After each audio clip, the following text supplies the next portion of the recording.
Hatid sa inyo ng Granny Goose Tortillas at Claire.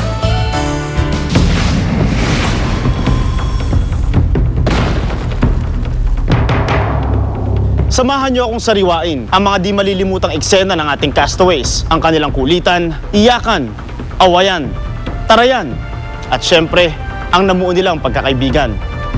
Aalamin din natin ang buhay ng castaways ngayong tapos na ang paglalaro nila sa isla. At sisilipin din natin ang unang umaga ng ating bagong milyonaryo, ang first celebrity soul survivor, Akihiro Sato.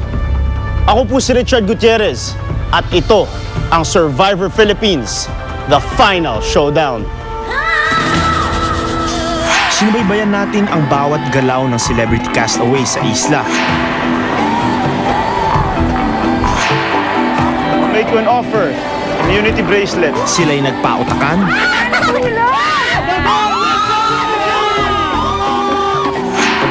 nagpagalingan,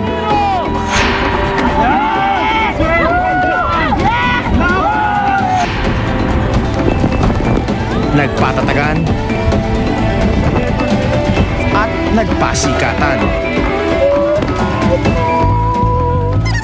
Balikan natin kung paano nga ba nabuo ang Survivor Philippines Season 3.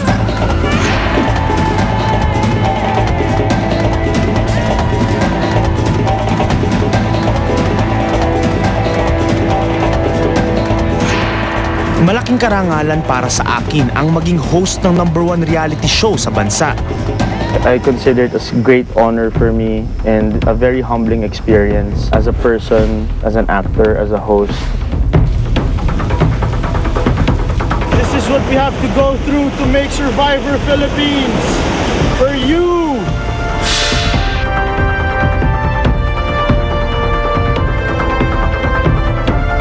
Hindi naging madali para sa production team ang pagpili ng magiging castaways.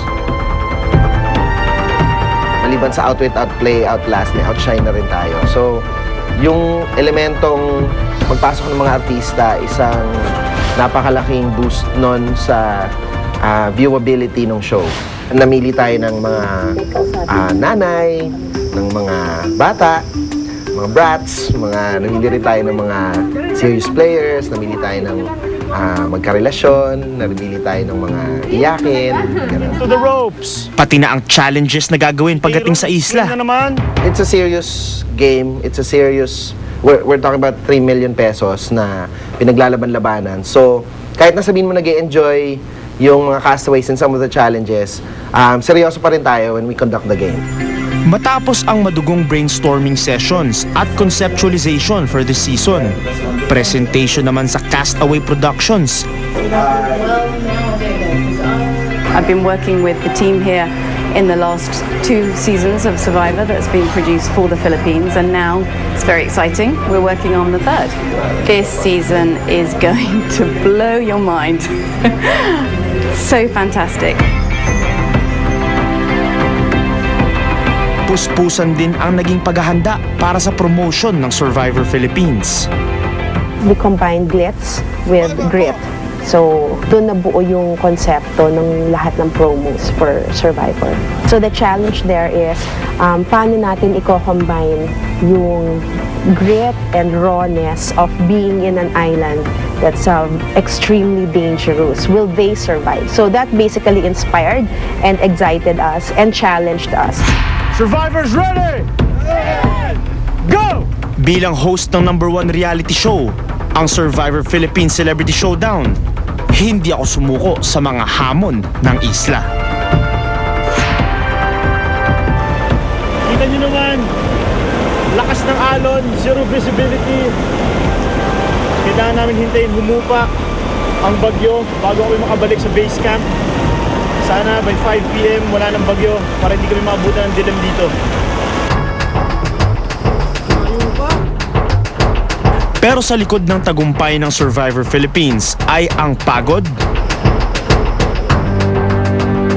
hirap at sakripisyo ng lahat ng bumubuo ng programa bago man ito maipalabas sa telebisyon. Masasabi ko na ito yung pinakamahirap kong naranasan sa GMA. Hindi lang dahil sa challenge sa trabaho, kundi yung challenge din na hinaharap mo pagdating mo sa isla dahil yung panahon, kalaban mo, mga insekto, at yung pang-araw-araw na activities sa mga castaways. Ang laki ng responsibilidad ng lahat ng nasa production team. Yan, may lumalakas na yung ulan, kailangan may apoy ka para hindi ka rin lamigin. Tapos dito kami natutulog, nag-stay. Parang makeshift lang, papag lang siya na nilagyan ng bubong. So kailangan continuous yung fire kasi bukod sa nagbibigay ng init, parang protection na rin siya against wild animals. Baka may gumapang sa amin paggabi kaya may apoy all throughout. Malaki rin ang partisipasyon ng art department sa produksyon. Ako yung gumagawa ng basta yung mga special props, mga ginagamit sa tribal council.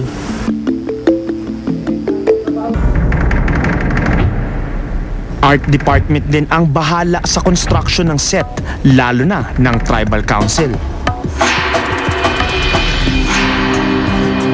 Ang overall theme na ginamit ni Rodel Cruz, yung production designer, for the tribal council, medyo hawig sa mga temple ruins, medyo Angkor Wat style, kaya marami kami mga carvings.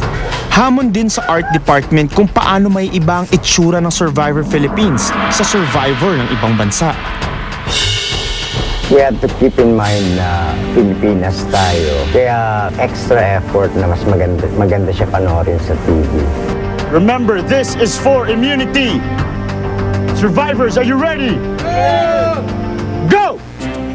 Bilang host, dumaan din ako sa ilang mga pagsubok. Pero ang pinaka-importante, ang mga napulot kong aral mula sa isla.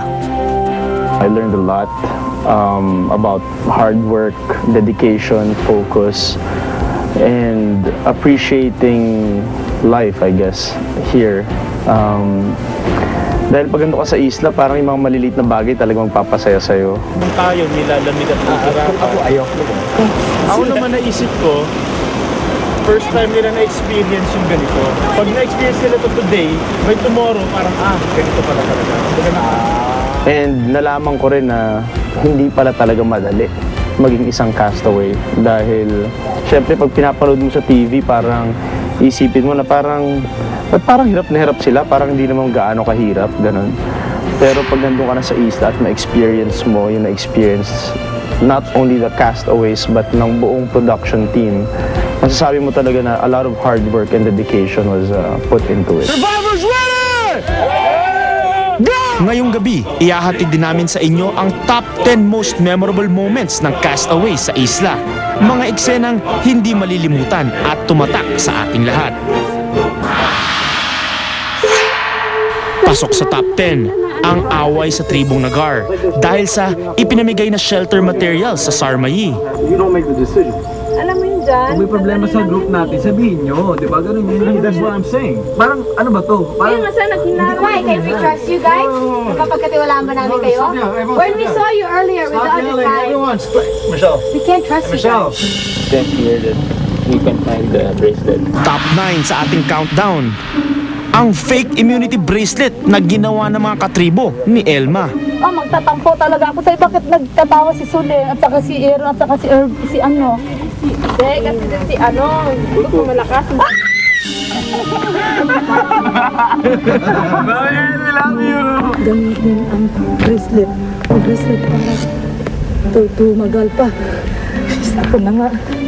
Hindi lang ako maingay. Anong eksena ang nasa top 8? Abangan sa aming pagbabalik. Ako na nga. Ito talaga.